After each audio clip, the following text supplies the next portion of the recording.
Look, everyone knows that there are likable fighters within the UFC, but what makes a fighter dislikable, especially one that has stayed out of legal trouble and can actually fight? Leon Edwards was a BA welterweight champion before entering the UFC in late 2014. One of the staples of the welterweight division, Leon Edwards is currently the number 3 ranked welterweight in the UFC and has an 18-3 pro record, sporting a 10-2 record within the UFC. Leon holds wins over names like Vicente Luque, Brian Barberena, Donald Cerrone, Gunnar Nelson, and Rafael dos Anjos. As a matter of fact, the last guy he lost to was Kamaru Usman, the current champion of the UFC's welterweight division, in a unanimous decision bout nearly 6 years ago.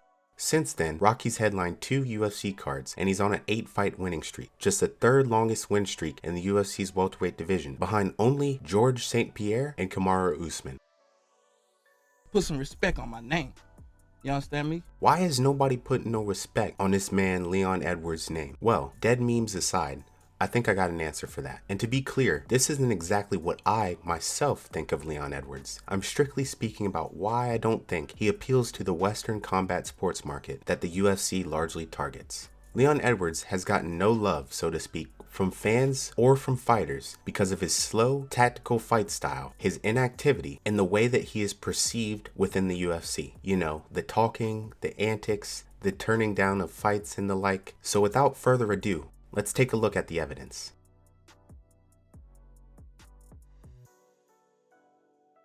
So one of the main arguments I hear about why people don't like Leon Edwards is that it's because Leon Edwards has a boring fight style. Edwards is a very complete fighter with good grappling and great striking, exceptional in the clinch, and one of Edwards' best weapons is his elbows. He utilizes it like all good clinch fighters when exiting the clinch. And Leon has exceptional rear kicks that he uses to both damage his opponents and set them up for another strike. Sadly, especially in the Western theater, it isn't good enough to simply be a complete MMA fighter that wins fights. Nah, that's not gonna cut it. Without spectacular finishes or a big mouth with some type of antics, you're not moving towards a title shot. Not quickly, at least. Need an example? How about some big names like Kamaru Usman? Also has a wrestling style. Had just 2 finishes prior to being a champion and had to win 8 in a row before his title shot. How about Khabib Nurmagomedov? As we all know, very decorated grappler, same thing. Had to win 9 in a row in the UFC before the title shot came. And what about a not as well known guy,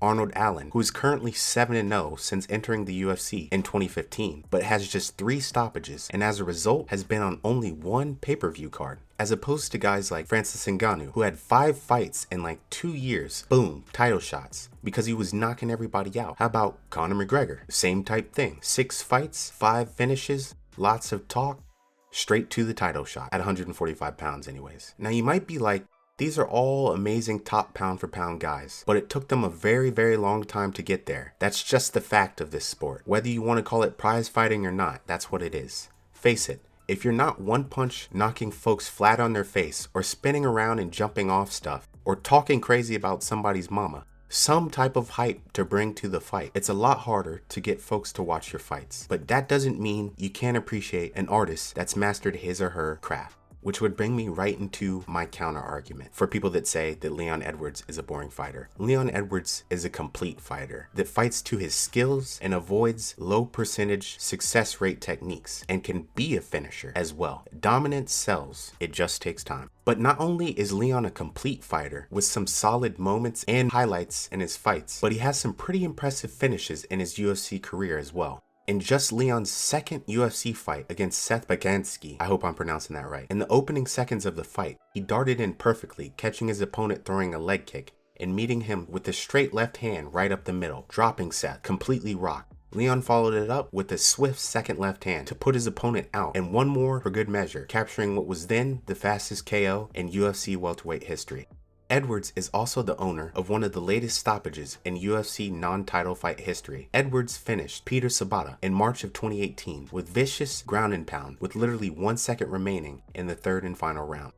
Edwards is very calculated with his techniques and game plan, especially the more he has moved up in rank. Obviously, with moving up comes more skilled and experienced opponents, so even more reason to use a surefire game plan. This doesn't always produce barn burner fights, but hey, it sure does win them, often in dominating fashion. My personal opinion on fighting smart, and if you want to call it safe, would pretty much be the same as one of the greatest coaches in the sport today, Trevor Whitman, in that you have to focus on being complete in your game with the fundamentals in mind. Don't overstep. Try and reach for a finish or a bonus because that is how you make mistakes and lose. Don't worry about trying to please the fans. Stick to your game, fans will come. And win enough, you will become literally undeniable. But enough of my little hot take. Here's the clip from the Anatomy of a Fighter video that has exclusive footage of Usman and Whitman immediately following the conclusion of UFC 251. You have the ability to do it because you're so well-rounded. You can do everything. And that's the key, bro. Like, again, ego, it's easy to go, fuck, I want to clean knockout. You'll get them, but never fucking force them. Because that's how you get caught. You put names on your resume, like outclass people, bro. That's what made George who he was. You outclass people. When you're so dominant, that sells. Granted, Whitman is actually talking about keeping the belt to Kamaru, but it's pretty much the same strategy and would apply to the number 3 ranked welterweight Leon Edwards, especially in the 170-pound division where there are so many good competitors. Another argument that I hear people often use as to why they don't like Leon Edwards is because of his inactivity. Leon Edwards never fights. He's very inactive. Well, as we know, we now live in a very fast world, mostly thanks to the internet. Lots of people have access to an incredible amount of information and entertainment, which for the most part seems to give everybody an incredibly fast memory, as well as a short attention span, and a really bad case of recency bias. MMA certainly isn't the only sport to suffer from this, NBA, NFL, but I'd say it definitely gets the worst of it. And fighters are only as good as their last fight. And because they can't fight every weekend, or even more frequently than that for some sports, more like a couple times a year if you're lucky, it's super important to stay as active as possible so the buzz around you, as well as your skill, helps propel you towards the title shot. Unfortunately, Leon has not been able to keep that momentum on his 8-fight win streak. Leon has not had a fight since July of 2019 when he fought Rafael dos Anjos, but it hasn't been from lack of trying. Edwards has had 4 fights canceled since that bout, including his bout scheduled last year for March 21st, which was canceled because, I mean, you were there last year, weren't you? You know why it was canceled, the COVID. Anyways, the next scheduled bout against rising hype train Khamzat Chimaev on December 19th fell through after Leon himself tested positive for the coronavirus. And earlier this year, on January 20th, Leon was again slated to take on Chimaev, but his opponent was forced to pull out due to the lingering effects of COVID. Leon was even in the news lately after the fight with Chimaev fell through again, literally desperate to fight, trying to set up a fight with anyone and everyone that was top ranked or big name within the welterweight division, most notably trying to set up a fight with current number 2 ranked welterweight Colby Covington. But Covington turned down the fight, ultimately because he is just looking to move up in the rankings, and after his 5-round destruction of former champ Tyron Woodley last September, he feels he has done enough to get his rematch with Usman for the belt. It'll be interesting to see if sitting back and waiting for that fight to materialize will pay off for Kobe. It's no secret that the UFC brass are not fans of picky fighters, and they have the ability to control the trajectory of some aspects of your career. Okay, so now for the immeasurables. So Leon doesn't necessarily have the it factor on the microphone. He's a very well-spoken guy, but his callouts, though he does make them, doesn't quite seem to stick out in the minds of fans, which just makes it harder for him to be remembered. And to interject here again, that's okay. I'm just suggesting reasons why he doesn't get the fights that he wants.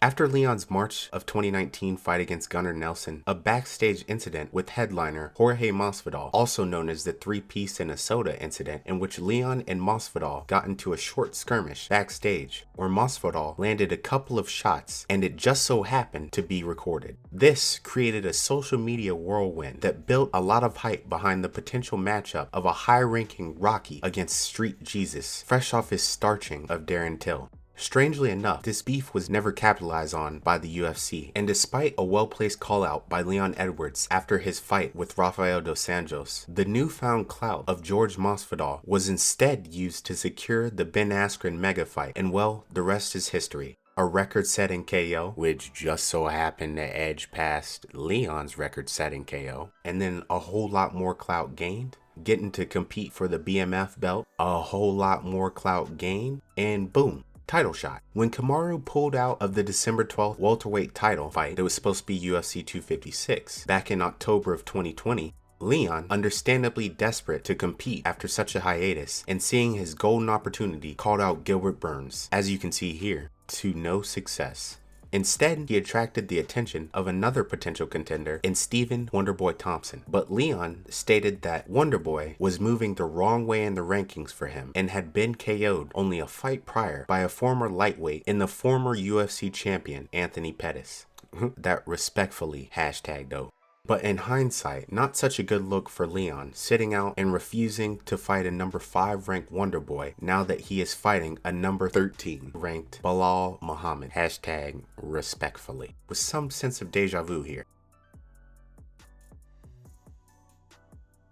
All in all, I would say that Leon might have fallen into one of the worst traps to be caught in while in the modern pay-per-view model combat sports era. He is a good fighter, but he does not have a fight style that is exciting to the masses. He is a good fighter, but he does not talk enough trash or have enough antics to stand out. In the modern pay-per-view model combat sports era, it is better to be extremely loved or hated rather than to be neither, because if you are neither, you're largely forgettable, especially in a huge division such as the UFC's welterweight division. Not only is the division huge, but the talent pool is incredibly deep. I do have faith though, as with some of the very decorated fighters that I listed earlier in the video, if he truly is the real deal, and I do believe he is, and he can keep winning fights, which I do believe he will truly be undeniable.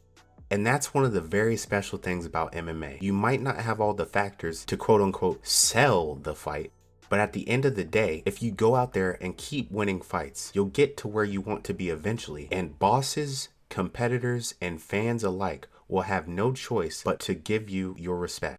Welcome back, Leon Edwards.